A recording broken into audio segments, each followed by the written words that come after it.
On est aujourd'hui le lundi 9 mars et le 23 Adar. On est aujourd'hui deuxième cours de Parshat Vayakel Pekoudé et on résume ce que l'on a dit hier pour commencer tout de suite dans le vif du sujet. On a expliqué hier que le tabernacle et ses différentes parties représentaient dans le secret de ses codes, représentaient toute l'histoire du monde, c'est-à-dire en vérité tout le projet divin, en ce sens que le monde a été créé pour que se réalise un projet, et ce projet c'est la rencontre entre Dieu et l'homme.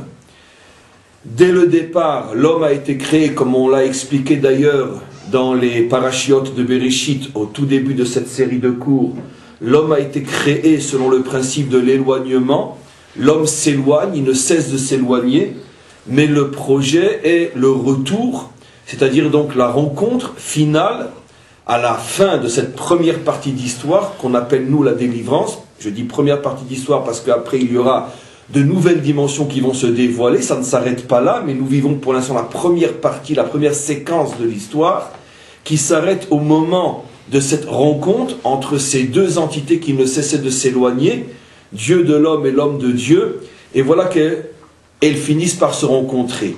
Maintenant, le microcosme de cette rencontre, qui contient toute l'histoire du projet, c'est le tabernacle. Le tabernacle est construit selon l'esprit de la réalisation du projet, puisqu'effectivement, c'est à l'intérieur du tabernacle, ou plus précisément dans l'endroit où se trouve l'arche, que la voix sort du milieu, d'au-dessus de l'arche, du milieu des chérubins, la voix sort et arrive à Moshe, Moshe qui incarne donc l'homme, qui rencontre, qui s'unit à ce moment-là à la présence divine par l'intermédiaire de la parole. Donc il est clair que puisque le tabernacle représente l'histoire de la rencontre, automatiquement on va s'attendre à ce que chacune des parties du tabernacle va incarner l'une des conditions nécessaires sine qua non pour que puisse se réaliser cette rencontre comme ce que j'ai expliqué hier.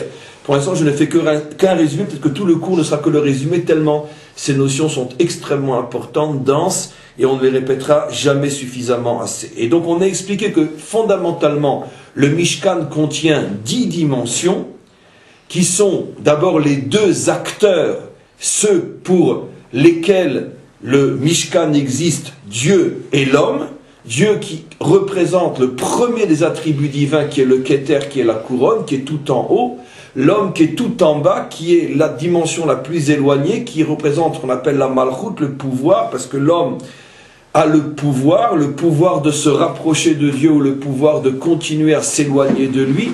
Et donc ce sont les deux acteurs principaux qui doivent se rencontrer.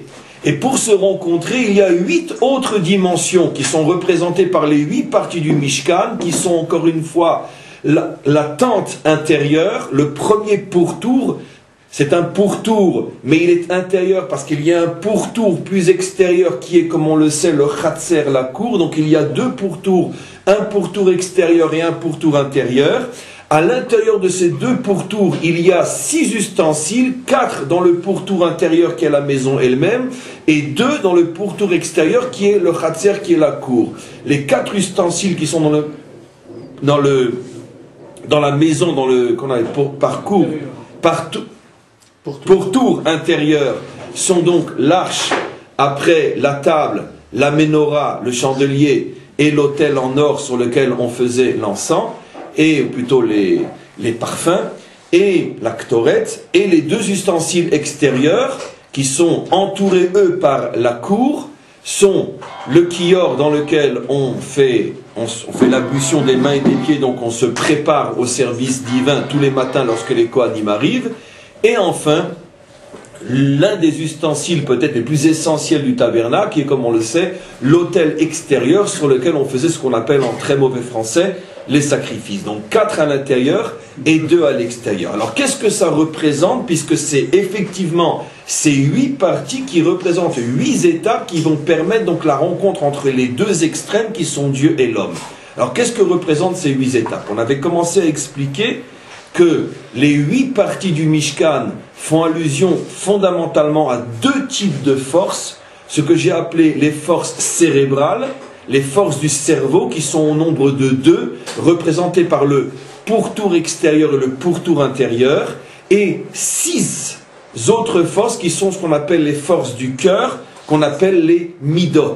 En hébreu, pour le savoir, les 2 premières sont appelées les mochim, qui vient du mot mohar, les forces du cerveau, et les 6 autres sont appelées midot, les mesures qui font allusion aux qualités du cœur. Les 6 mesures fondamentales qui permettent donc d'édifier, de construire les 6 forces qui permettent à l'homme, par l'intermédiaire donc des qualités du cœur, de se rapprocher d'Hachem, de rencontrer Hachem, lorsque ces 6 qualités s'unissent aux 2 autres qui sont représentées donc par les 2 forces du cerveau. C'est pour ça qu'on a donc cette union parfaite entre les 2 forces du cerveau représentées par les 2 pourtours, celui de la cour et celui de la maison.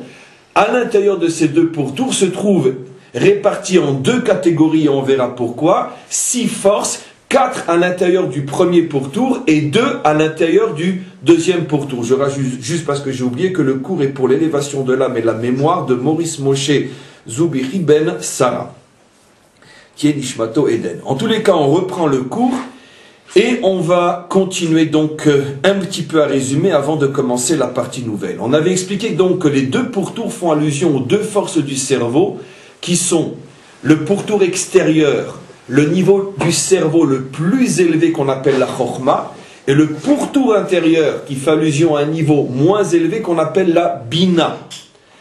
Quelle est la différence entre la chorma et la bina? On avait comparé la chorma et la bina aux 2 paires de tfilines qu'un juif doit mettre, les tfilines de Rashi et les tfilines de Rabbeinu Tam. Les tfilines de Rashi étant au niveau de la bina, les tfilines de Rabbeinu Tam étant au niveau de la chorma.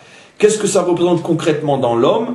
On a expliqué qu'il y a 2 types de connaissances, 2 niveaux dans la connaissance. Le premier niveau, le plus bas, bien que c'est déjà un niveau très haut, c'est la connaissance appelée Bina, c'est-à-dire ce que l'homme est capable de comprendre à la perfection sans la moindre erreur, mais ça lui demande un travail énorme, peut-être d'années, peut-être presque une vie pour arriver à cette compréhension exacte, précise, dans le domaine ou dans les domaines qu'il a décidé d'étudier, que ce soit dans le domaine profane, mais surtout dans le domaine spirituel, ce qui est encore beaucoup plus difficile d'avoir une connaissance exacte dans le domaine spirituel.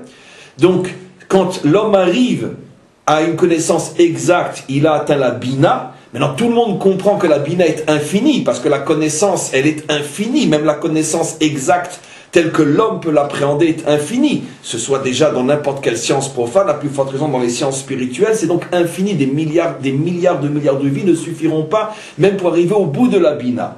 Mais à chaque fois que j'arrive à un morceau de science précise, j'ai un morceau de bina. Chacun selon ses mérites et selon ses efforts. Maintenant, il y a un niveau qui est au-dessus de la bina, qui est beaucoup plus élevé, qui s'appelle la chorma. La chorma, c'est une autre forme de sagesse où l'homme atteint les limites de ce qu'il est donné à l'intelligence humaine de comprendre. Je dis bien à l'intelligence humaine de comprendre et pas uniquement à son intelligence à lui. Parce que tant que l'homme est dans les limites de sa propre intelligence, on est encore dans le monde de la bina, parce que si toi tu ne comprends pas, un autre pourra peut-être comprendre. Mais la chorma est un niveau qui est au-dessus de toutes les limites de l'intelligence humaine, y compris celle de Moshe, y compris même celle du Mashiach. Même lorsque le Mashiach se dévoilera, lui aussi aura au-dessus de sa propre bina un niveau qui s'appelle chorma. Qu'est-ce que c'est le niveau de la chorma? C'est un niveau de connaissance qu'on ne peut comprendre que si on était Dieu, si j'ose dire. Ce qui est donc impossible. C'est une émanation du divin qui transcende complètement l'intelligence humaine. Alors on peut se poser la question, à quoi me sert de savoir qu'existe ce niveau de connaissance, puisque de toute façon, par définition, je ne peux pas l'atteindre? Et la réponse est évidente, parce que c'est ce niveau de connaissance qui va faire de moi un homme véritablement humble, un homme qui va prendre conscience véritablement que quelle que soit sa grandeur, il y a quelque chose qui le dépasse constamment. Je vous ai déjà raconté cette histoire extraordinaire d'un chassid qui un jour vient voir son rabbi, un chassid qui apparemment traversait de très nombreuses épreuves et il ne comprenait plus ce qui lui arrive. Il vient chez son maître et lui dit: Maître, je veux que tu m'expliques, je ne comprends plus Dieu, je ne le comprends plus, mais qu'est-ce qu'il veut de moi? Et le maître lui répond, mais heureusement que tu ne le comprends pas, parce que si tu le comprenais, il ne serait plus Dieu. Un Dieu qu'on comprend n'est plus un Dieu. C'est ça, on pourrait dire, l'abomination de l'idolâtrie, de vouloir imaginer, figer, sculpter le bon Dieu, de vouloir se le représenter, comme s'il était à portée de nos mains. Dans son essence, Dieu est complètement au-dessus. Et donc cette prise de conscience du complètement au-dessus, c'est ce qui fait de moi un homme qui sert Dieu. Car tant que je m'imagine que je peux l'enfermer dans mon intelligence, dans ma conception des choses, automatiquement c'est de l'idolâtrie. Donc automatiquement Dieu nous a créé avec la possibilité, non d'atteindre la chorma, mais de comprendre qu'existe le principe de la chorma, une intelligence, une volonté qui me transcende entièrement, devant laquelle je dois m'annuler, que je ne peux par définition pas comprendre. Comme j'ai expliqué hier, c'est ce que disait Rabbi Shimon Bar Yochai, que le summum de la connaissance est de savoir qu'on ne comprend pas. Ça veut dire quoi? Le summum de la connaissance au niveau de la Bina, c'est d'arriver jusqu'aux frontières de la Chokhma, c'est-à-dire d'arriver jusqu'à la limite de ce qui est maintenant le monde au-dessus de la compréhension humaine. Donc ces deux cerveaux, ou ces deux parties du cerveau, font allusion, comme je l'ai expliqué, à la Bina et à la Chokhma. On avait remarqué hier quelque chose d'extraordinaire, puisque chacun d'entre nous avait jusqu'au cours d'hier l'impression, et a jusqu'à aujourd'hui encore l'impression, et demain encore l'impression, et le monde entier l'impression, que ces deux pourtours, la tente elle-même et le Khatser, la cour, ces deux pourtours ne sont pas au même niveau, et la différence est à l'avantage de la tente. C'est-à-dire donc que chacun d'entre nous a l'impression que la tente est beaucoup plus élevée, beaucoup plus sainte que la cour. Et j'avais même expliqué hier qu'effectivement, il y a des halachot qui semblent le prouver, parce que effectivement, plus on va vers l'intérieur, plus on s'approche de la tente, et à combien plus forte raison lorsqu'on rentre dans la tente, et à combien plus forte raison lorsqu'on arrive dans le Saint des Saints, qui est la partie la plus intérieure de la tente, on a des exigences au niveau de la loi et au niveau de nos exigences spirituelles de plus en plus fortes. Alors que quand on s'éloigne de la maison et qu'on est dans la cour, et qu'on est proche de la cour, l'exigence est moins forte. Donc ça semble traduire le fait que le pourtour représenté par la cour est moins sain que le pourtour représenté par la maison. Or, on a expliqué hier que ce n'est pas vrai dans le fond, dans la racine des choses, parce que la halakha, la loi, ne fait que traduire ce que nous percevons, vu côté homme, vu côté notre monde, mais nos perceptions et notre compréhension ne rend pas compte, ne tient pas compte de la racine profonde et cachée des choses. Et le monde a été créé selon un paradoxe que très souvent la racine d'une chose est beaucoup plus élevée que son effet. Au niveau de l'effet, tu vois peu de choses, mais au niveau de la racine de l'effet, la racine vient de très haut. Ce qui veut dire que parfois dans notre monde, ce qui nous paraît être plus lumineux provient peut-être d'une source de lumière moins lumineuse que quelque chose qui dans notre monde nous paraît plus obscur. On avait donné, rappelez-vous, au tout début de cette série de cours, l'exemple dans le premier jour de la création de ce que la Torah appelle le chosher, l'obscurité, et de ce qu'elle appelle la lumière, le or. Et on avait expliqué que d'après les maîtres de la Kabbalah, le chosher n'était pas une absence de lumière, mais était à sa racine une lumière tellement puissante que dans notre monde, elle nous aveuglait, on ne voyait plus rien. Et effectivement, on retrouve ce principe dans notre monde, lorsqu'un homme est subitement placé devant une lumière trop forte, finalement il est dans le noir total, il ne voit plus rien. Et donc automatiquement, la notion de vide de lumière n'existe pas, il y a simplement des perceptions de plus en plus fortes, et plus une perception à sa racine est forte, et moins on va la ressentir en bas. Et donc c'est exactement ce qui se passe. Et on avait donné l'exemple justement des deux paires de tefilines, celle de Rashi et celle de Rabbeinu Tam. Les tefilines de Rashi, nous récitons une bénédiction avant de les mettre, alors que les tefilines de Rabbeinu Tam, nous ne récitons pas de bénédiction avant de les mettre. Si on pose la question à un ignorant, quelles sont les tefilines les plus saintes, il va dire, mais monsieur, celles pour lesquelles on récite une bénédiction, alors que la vérité est exactement le contraire. Celles de Rabbeinu Tam sont tellement élevées qu'on les met sans rien dire, comme si on était bouche bée devant leur lumière, on ne peut rien dire que les mettre, un point c'est tout. Tandis que celles de Rashi, qui sont déjà plus proches de nous, on peut exprimer quelque chose et on prononce une bénédiction. Parce que celles de Rashi ne sont qu'au niveau de la Bina. Donc exactement de la même manière dans le tabernacle, la cour qui effectivement s'accompagne de lois moins exigeantes, et malgré tout dans sa racine beaucoup plus élevée que la maison qui dans notre monde est accompagnée de lois beaucoup plus exigeantes. Parce que tout est à l'envers par rapport à la racine cachée et à l'effet visible dans notre monde. C'est toujours le même principe fondamental qui se répète. C'est une des clés les plus profondes de la Torah. Et c'est ce à quoi fait allusion la Torah lorsqu'elle nous dit « Vous n'irez pas d'après vos yeux et vous n'irez pas d'après votre cœur ». C'est-à-dire, ne concluez pas hâtivement sur la grandeur ou la petitesse d'une chose en fonction de ce que vos yeux voient et de ce que votre cœur ressent. Car vos yeux et votre cœur, très souvent, vous traduisent des impressions qui sont à l'extrême opposé de ce que sont ces notions à leur racine, à leur source véritable. Seulement la source et la racine est cachée.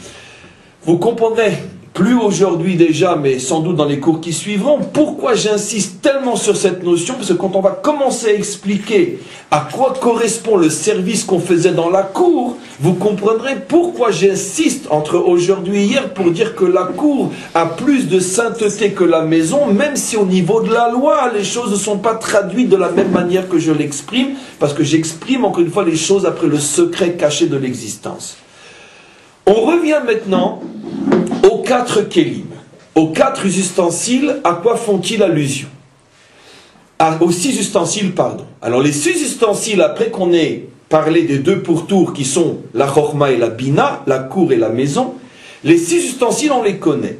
Ils correspondent aux 6 qualités fondamentales que j'ai déjà citées hier, qui sont du haut vers le bas, le chesed, la bonté, la gvura, la force, Tiferet, la vérité, Netzar, la volonté, la détermination, Hod, la noblesse, la beauté, Yesod, la stabilité. Mais, j'ai traduit hier et souvent par stabilité, je commence à traduire aujourd'hui parce que c'est très important, selon la deuxième explication qui est en vérité la première, la plus profonde, quand on veut véritablement comprendre ce qu'est le Yesod, comme on le sait, représente aussi la pureté sexuelle. On essaiera de comprendre, plus qu'essayer d'ailleurs, ce que représente au regard de la Torah la pureté sexuelle. D'où on sait que le Yesod fait allusion à la pureté sexuelle, parce que le Yesod, comme on le sait, est représenté par le personnage de Yosef. Yosef qui, comme on le voit dans la Torah, brille par sa puissance, on pourrait dire spirituelle, qui lui permet d'échapper à toutes les agressions de fautes sexuelles représentées, comme on le sait, dans le langage métaphorique et codé de la Torah, représenté par le personnage de Poutifar. Pourquoi je dis représenté par... Il n'a eu que cette agression. Non. En vérité, quand on sait lire la Torah, et surtout quand on lit la Torah avec les commentaires, on s'aperçoit que Yosef a été agressé toute sa vie. Rashi rapporte que quand Yosef, dans ses fonctions de vice-roi d'Égypte, se promenait en Égypte, partout où il allait, les filles, les jeunes femmes allaient à sa rencontre et essayaient de l'agresser. Pourquoi? Parce que justement c'est le personnage par excellence qui constamment est soumis à ce problème, et c'est le personnage par excellence qui ne fautera jamais dans ce domaine. On sait encore une fois que selon le langage codé des maîtres, lorsque Yosef, des années après, et surtout des années après avoir été confronté à cette épreuve de la faute sexuelle, vu qu'il était extrêmement beau, qu'il avait le pouvoir, qu'il avait la richesse, qu'il avait l'intelligence, donc il avait tout ce qui pouvait en vérité le faire tomber, après tellement d'années d'épreuve, il retrouve ses frères, et pour bien prouver à ses frères que c'est lui Yosef et qu'ils se sont trompés sur lui, dans le langage codé des maîtres, dont seuls les maîtres d'Israël ont le secret inimaginable, ils nous disent que Yosef n'a pas fait moins que de leur montrer son brit, son membre, là où il est circoncis. Pour quelqu'un qui ne comprend rien à la Torah, c'est choquant et révoltant, ou au plus c'est amusant. Mais en vérité, pour nous qui avons les clés de la compréhension, qu'est-ce que Yosef voulait leur faire comprendre? Yosef, bien sûr, c'est très bien que ses frères voyaient avec les yeux de l'âme et non avec les yeux de chair. Il a voulu leur montrer que son brit, son alliance, puisque ce membre-là s'appelle l'alliance, pour nous, peuple juif, l'alliance est restée pure. Il n'a jamais fauté. Et quand les frères ont vu qu'un homme aussi beau, intelligent, puissant, riche, et surtout abandonné par sa famille et soumis à toutes les épreuves pendant les plus belles années de sa vie, quand il était un jeune homme, et qu'il n'a pas fauté, à ce moment ils ont compris qu'ils avaient eux fauté à son égard, qu'ils s'étaient complètement trompés. Donc tout ça pour montrer que si le Yesod, cette force, cet attribut est représenté par Yosef, c'est pour nous faire comprendre que cet attribut-là incarne la pureté sexuelle. J'ouvre juste une parenthèse, car on a tellement de choses à voir cette semaine que il faut aller un petit peu vite. Comment se fait-il que j'ai traduit de deux manières cet attribut? Stabilité ou pureté sexuelle? Car ça veut dire exactement la même chose, puisque la traduction, on pourrait dire simple, du mot Yesod, ça veut dire fondation. Les fondations servent à quoi? À maintenir, à soutenir l'édifice, lui permettre d'être stable. On sait que dans les pays où il y a des tremblements de terre, malheureusement, tout s'écroule parce que les fondations étaient très mauvaises. Et la première chose qu'on fait quand on construit un immeuble, c'est d'investir le maximum dans les fondations. Il y a eu un tremblement de terre ou autre chose. Donc les fondations permettent la stabilité. Alors quel est le lien entre la stabilité et la pureté sexuelle?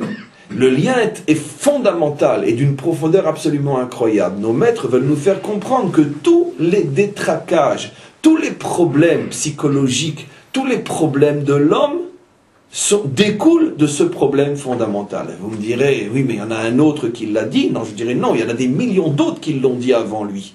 La différence est que Freud, qui a compris ce problème, d'abord c'est normal, il était juif, donc il ne pouvait que traduire le secret qui est inscrit au plus profond de l'âme juive, puisque tous les secrets de la Torah sont inscrits au plus profond de l'âme juive. Donc en tant que juif, c'est normal que consciemment ou non, il remontait à la source d'un problème fondamental. Lorsque Freud a compris que énormément, si pas tous les problèmes de l'homme pouvaient être traités en passant par la racine de tous les problèmes qui est justement le problème sexuel, Freud ne s'est pas trompé. Il ne s'est pas trompé dans la définition des choses. La preuve, c'est que des millénaires avant lui, la Torah avait déjà expliqué que le Yesod, la stabilité, est en même temps la pureté sexuelle. Ce qui veut dire que comment un homme se conduit dans ce domaine-là, ça va provoquer, ça va construire toute sa stabilité ou sa non-stabilité, son déséquilibre dans la vie de tous les jours. Malgré tout, où est la différence fondamentale et qui en vérité est l'essentiel?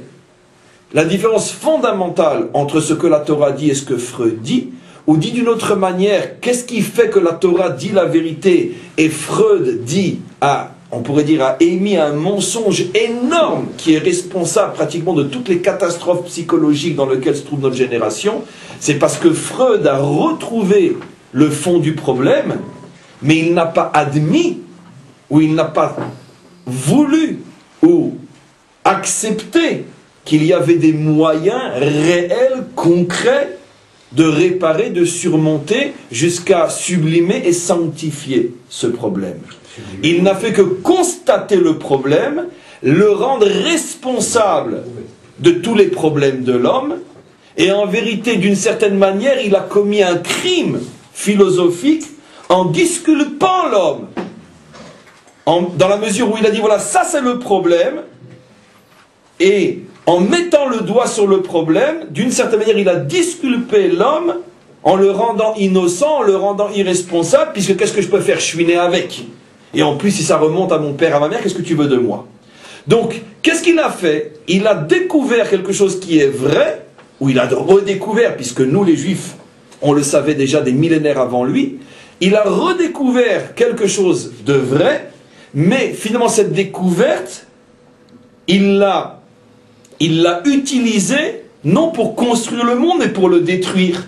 En ce sens qu'il a rendu l'homme irresponsable face à ce problème.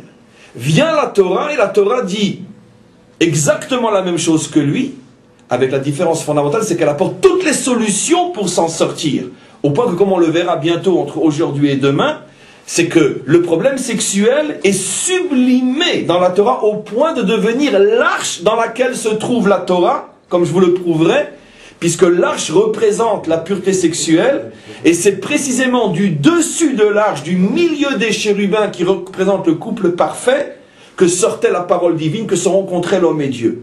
Ça veut dire que non seulement la Torah prend le contre-pied de Freud, à partir du moment où les deux se rejoignent, si j'ose dire, que Dieu me pardonne, dans la description du phénomène, tout vient du problème sexuel, mais là où les chemins se séparent et vont à l'extrême opposé, c'est que Freud reste, lui et l'humanité tout entière, coincés dans le problème, et la Torah dit, de ce problème, on va avec et grâce, et à partir de ce problème, on va permettre la rencontre entre Dieu et l'homme.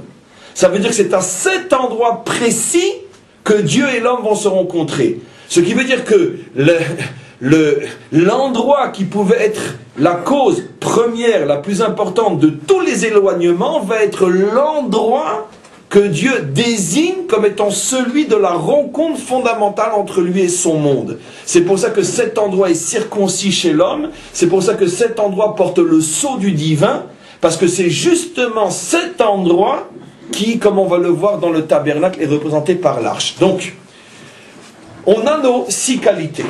Maintenant, à partir d'aujourd'hui et demain et après-demain, on va reprendre beaucoup plus en détail ces 6 qualités qui correspondent aux 6 ustensiles. Je vous dis déjà comment les cours vont avancer. Entre aujourd'hui et demain, on va reprendre chacune de ces qualités, on va les expliquer par rapport à l'ustensile. Après, on expliquera pourquoi il y en a 4 qui sont entourés par la Bina et pourquoi il y en a 2 qui sont entourés par la Chokhmah. Et après, on terminera encore par une autre notion avant Shabbat, Bezrat Hashem. En tous les cas, quels sont les 4 ustensiles qui se trouvent dans la Bina, qui se trouvent dans la maison? Les 4 ustensiles sont l'arche, je viens de le dire, qui représente le Yesod, qui représente la pureté sexuelle. Je vais le prouver bien sûr, c'est-à-dire que l'arche incarne la qualité qui devient le réceptacle à l'entrée et la présence de la Torah dans le monde. Grâce à l'arche, la Torah est dans ce monde, puisqu'elle est posée à l'intérieur de l'arche. Grâce à l'arche, Dieu peut parler et s'adresser à son monde représenté par Moshe, puisque la Torah insiste des dizaines de fois pour dire que la parole sortait d'au-dessus de l'arche, du milieu, d'entre les 2 chérubins. Donc le lieu de rendez-vous de la parole est au-dessus, au milieu, au-dessus, au milieu, entre eux, je dis à la fois au-dessus par rapport à l'arche, au milieu par rapport au fait que c'est le point central, et entre les 2 chérubins, j'expliquerai chacune de ces notions à quoi ça correspond. Donc c'est à cet endroit-là que la parole divine sort, et c'est devant cet endroit-là que Moshe se tient. Ce qui veut dire que la rencontre entre Dieu et l'homme se fait sous le signe de la pureté sexuelle, de la réussite dans ce domaine. Ça c'est l'arche. Yesod. On sort. Je n'ai pas expliqué plus pour l'instant. La table représente l'attribut de Gvura, la puissance. J'explique un tout petit peu. On sait que la table représente l'action de l'homme dans ce monde matériel, puisque la table symbolise la réussite matérielle, le pain qui est sur la table. Pourquoi j'explique que cet ustensile fait allusion à la Gvura, à la force? Parce que qu'est-ce qu'est véritablement la force d'un homme? Ou plutôt, dans quel domaine un homme peut véritablement exprimer sa force s'il arrive à descendre dans ce monde matériel, à y ramener son pain et malgré tout rester un serviteur de Dieu? Ça, cela prouve, et seulement cela prouve que c'est un homme véritablement fort. Tout le reste, c'est des histoires.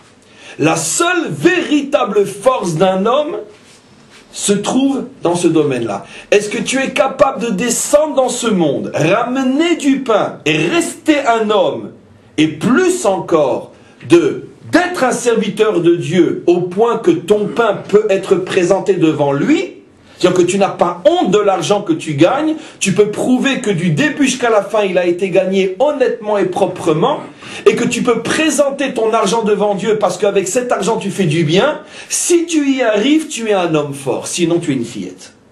C'est que dans ce domaine-là que tu peux juger la force d'un homme. Donc c'est pour ça qu'on appelle ça Gvura.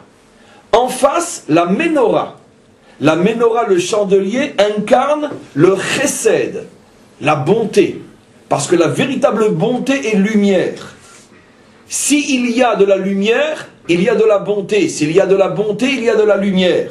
On verra, Bezrat Hashem, quand on reprendra dans les détails cet ustensile-là, pourquoi la bonté est comparée à la lumière.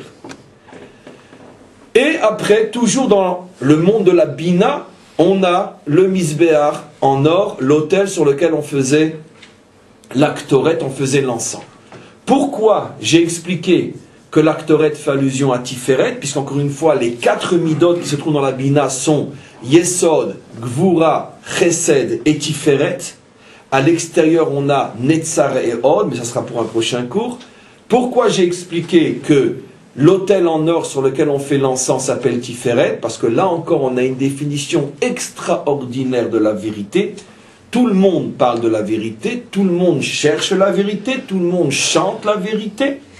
Mais la vraie vérité, la véritable définition de la vérité, rares sont ceux qui la connaissent. Et voilà qu'à travers le symbole de la Ktoret, la Torah nous livre véritablement le secret de la Ktoret, le secret de la vérité. Qu'est-ce que c'est la vérité? Alors on se rappelle que la Ktoret était donc une offrande extrêmement particulière. Une offrande qui, entre autres, avait pour effet de dispenser un parfum fabuleux qui véritablement parfumait sur des dizaines de kilomètres Jérusalem et tous les alentours, et jusqu'au point que nos maîtres disent que c'est une métaphore ou pas, j'en sais rien, mais en tout cas ils le disent, le message reste vrai, que sur un périphérique sur un rayon de 50 kilomètres autour de Jérusalem, les femmes ne se parfumaient pas parce qu'elles étaient déjà parfumées par le parfum de la Ktoret. Alors, qu'est-ce que cela signifie? Qu'est-ce que cela veut dire? Alors le paradoxe fou de cette histoire-là c'est que vous savez que la Ktoret était composée de 11 parfums, de 11 herbes. Ce n'est pas des parfums, mais ce sont des herbes. C'est le mélange des 11 savamment mélangés qui faisait ce parfum extraordinaire. Parmi ces 11-là, il y en avait 10 qui n'avaient soit pas d'odeur, soit une odeur normalement bonne. Et il y en avait un qui avait une odeur nauséabonde, horrible, au point que si tu le faisais brûler seul, tout le monde partait en vomissant. Maintenant, écoutez-moi bien. C'est le mélange.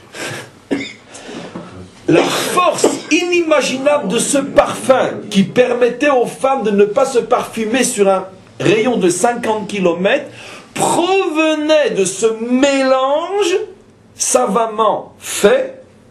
Je dis savamment fait parce que le Talmud raconte une histoire d'une famille qui avait le monopole du secret de la confection de l'encens pendant des siècles. Et elle ne voulait pas l'enseigner. Et au point que les maîtres d'Israël se sont très sévèrement fâchés contre eux, parce que c'était un monopole. Vous imaginez un monopole qui, avec le temps, s'est traduit surtout en business, puisqu'il y avait eux qui connaissaient le secret, donc ils le faisaient payer très cher. Et quand les maîtres d'Israël ont compris que finalement, ce cadeau inimaginable que Dieu leur avait donné, surtout à leurs ancêtres, de connaître le secret de la Ktoret, et que eux ils en faisaient tout simplement du business, ils ont été, entre parenthèses, excusez-moi la traduction française, mais pour le dire, ils ont été maudits par les maîtres d'Israël, au point que finalement cette famille a complètement disparu. Et donc, et le secret avec, mais ils ont disparu à l'époque où de toute façon le temple a disparu aussi. Et donc le secret est parti avec cette famille-là. En tous les cas, c'était quelque chose qui était extrêmement difficile à faire, qui était véritablement un vrai secret, que même les maîtres d'Israël n'avaient pas retrouvé. Parce que quoi? Parce que ce secret revenait à faire, on pourrait dire, un tour presque de magie inimaginable. Tu prends l'herbe la plus nauséabonde connue dans le Proche-Orient à l'époque, et tu la mélanges d'une manière savamment préparée avec 10 autres herbes, et elles vont agir sur cette odeur nauséabonde au point de la transformer en parfum qui va se répandre sur un rayon de 50 km autour de Jérusalem. Alors, qu'est-ce qu'on comprend de là? Alors maintenant, pourquoi cet ustensile incarne la vérité? Très brièvement, la vérité, parce que la véritable définition de la vérité, on la retrouve dans la symbolique de la Ktoret. Il y a vérité et il y a vérité. J'ai terminé le cours d'aujourd'hui, tout le monde a deviné, parce que je vais très vite aujourd'hui, parce qu'on arrête le cours dans 5 minutes, on est très pressé. Je vais raconter juste une petite histoire pour terminer le cours d'aujourd'hui. Nos maîtres disent que lorsque Dieu a voulu créer le monde, c'était une métaphore, c'est une métaphore inimaginable, il faut savoir la décoder. Avant de créer le monde, plutôt lorsqu'il a voulu créer l'homme, il a demandé à 4 anges s'ils étaient d'accord pour la création de l'homme. C'est qu'une métaphore, ne vous inquiétez pas. Et chacun a donné son avis. Il a demandé à l'ange de la bonté, est-ce que tu es d'accord que je crée l'homme? L'ange de la bonté a dit oui, tu peux le créer parce que l'homme que tu veux créer saura être bon. Il a demandé à l'ange de la justice, est-ce que je peux créer l'homme? L'ange de la justice a dit oui, tu peux le créer car il saura être juste. Il a demandé à l'ange de la vérité, est-ce que je crée l'homme? L'ange de la vérité a dit surtout ne le crée pas, ce n'est qu'un sale menteur. Et il a demandé à l'ange de la paix, est-ce que je peux créer l'homme? Et l'ange de la paix a répondu que oui, tu peux créer l'homme. Surtout ne crée pas l'homme parce qu'il n'est que guerre. De là, on apprend qu'il n'y avait pas d'Israéliens dans l'ange de la paix. Parce que l'ange de la paix, il ne faut pas créer l'homme. Il ne croit pas en la paix. Il n'y a que les Israéliens pour croire en la paix. C'est pas grave, c'est pour la petite blague. En tous les cas, donc l'ange de la paix n'est pas israélien. Maintenant, qu'est-ce qu'a fait Dieu? Il était dans le pétrin, 2 contre 2. Il a pris l'ange de la vérité et il l'a jeté en dehors du tribunal. Il a dit, toi, va-t'en. Et il l'a en vérité pas seulement jeté en dehors du tribunal, le texte dit, c'est une métaphore bien sûr, qu'il l'a jeté par la fenêtre et il est tombé à terre. Et à ce moment-là, Dieu l'a regardé par la fenêtre et il lui a dit, Emet, mais Eretz Titzmach. La vérité, tu devras repousser de la terre. Et donc, en attendant, l'autre il était KO par terre, le temps qu'il repousse, ça va lui prendre 6000 ans. 2 contre 1, qu'est-ce qu'a fait Dieu? Il a créé l'homme. Bon, vous me direz, c'est très, on pourrait dire, on connaît ce genre de gouvernement dans des pays dans lesquels on n'aimerait pas trop vivre, mais enfin, le bon Dieu, il a tous les droits. C'est comme ça. En tous les cas, qu'est-ce que veut dire cette histoire-là? Ça veut dire la chose suivante. Ça veut dire que pourquoi Hachem s'est mis en colère contre la vérité? Parce que chacun d'entre eux a dit la vérité, sauf la vérité. C'est une histoire fabuleuse. Je pleure, mon cœur est déchiré du fait de devoir la massacrer en 1 minute. C'est peut-être l'un des midrash codés les plus fabuleux de notre Torah, mes amis. Nos maîtres sont en train de nous expliquer qu'au tout début de la création, la vérité a menti. Parce que la vérité, elle ment tout le temps. Ah oui. C'est comment la chanson? Ils ont dit la vérité, il va être exécuté. Voilà. Non, qui c'est qui chantait ça? Peu importe. Bon, allez. En tout cas, la vérité dès le début de la création a menti, disent nos maîtres. Lorsque le shalom, pourquoi le shalom n'a pas été fichu à la poste? Quand le shalom a dit que l'homme n'est que guerre, il n'a pas menti, l'homme n'est que guerre. L'homme n'est que guerre. Regardez tout ce qui nous arrive depuis qu'on a signé les processus de paix. Donc l'homme n'est que guerre. Mais la vérité, lorsqu'elle a dit que l'homme n'est que mensonge, elle a menti. Pourquoi? Comment la vérité peut mentir? Encore une fois, j'escamote le décodage. Parce que la vérité vraie, ce n'est pas seulement de constater le problème et de le repousser. La vérité vraie, c'est de prendre un problème et de le réparer. La vérité, un homme vrai, c'est pas celui qui dit la vérité, c'est comme ça, c'est comme ça, c'est comme ça, c'est comme ça. Un homme vrai, celui qui prend conscience d'un problème, mais qui le répare, qui le résout. Ça c'est. Si tu es la vérité, comment tu peux dire on ne crée pas l'homme? Si tu es la vérité, oui, il y a un problème, mais oui, on crée l'homme et on va en faire un homme vrai. C'est fabuleux cette explication. Maintenant, vous comprenez, mes amis, Derech Agav, grâce à cette explication, pourquoi, en ce qui nous concerne, sur le plan moral, la faute la plus grave qui existe, c'est le Lachon Hara, la médisance. Et comme on le sait, la médisance, ce n'est que lorsque c'est la vérité. Lorsque je dis la vérité, il a fait, il a dit, et que je le colporte, et que c'est la vérité. Je commets la plus grave des fautes, mais c'est la vérité. Mais justement, la vérité, on la fout par la fenêtre. Pourquoi?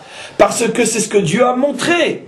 La vérité, ce n'est pas ça. La vérité, ce n'est pas de constater le mal, c'est de le transformer. Car si tu ne transformes pas, tu n'es pas la vérité. Et donc c'est pour ça que Dieu s'est mis en colère contre la vérité, pour nous montrer, c'est une métaphore bien sûr, pour nous apprendre à nous les hommes, que même lorsque tu dis une chose vraie, lorsque tu ne fais que constater un problème et que tu ne fais rien pour le résoudre, tu n'es qu'un sale menteur. Comprenez? D'où on comprend maintenant pourquoi la Ktoret incarne la vérité. Parce que la Ktoret, elle prend le parfum le plus nauséabond qui existe, c'est-à-dire qui représente le mal. Elle le traite. Et elle le traite, elle le transforme. Pas seulement qu'elle le neutralise, qui serait déjà quelque chose d'extraordinaire.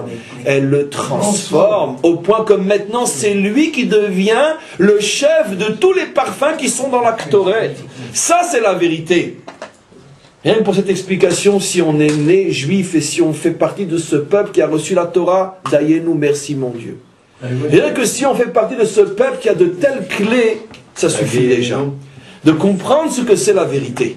Et donc ça engage chacun d'entre nous, dans sa manière de vivre, de comprendre que ça ne suffit pas de mettre en évidence même les vrais problèmes de l'existence. Faut-il encore qu'ils soient capables de les résoudre? Car si tu mets en évidence le problème et que tu ne peux pas le résoudre, tu fais partie de ce problème. Tu es un menteur toi aussi. Donc mieux vaut te taire. Comme ça au moins ça minimise l'ampleur du problème. Comme je vous l'ai dit au début du cours, on est obligé de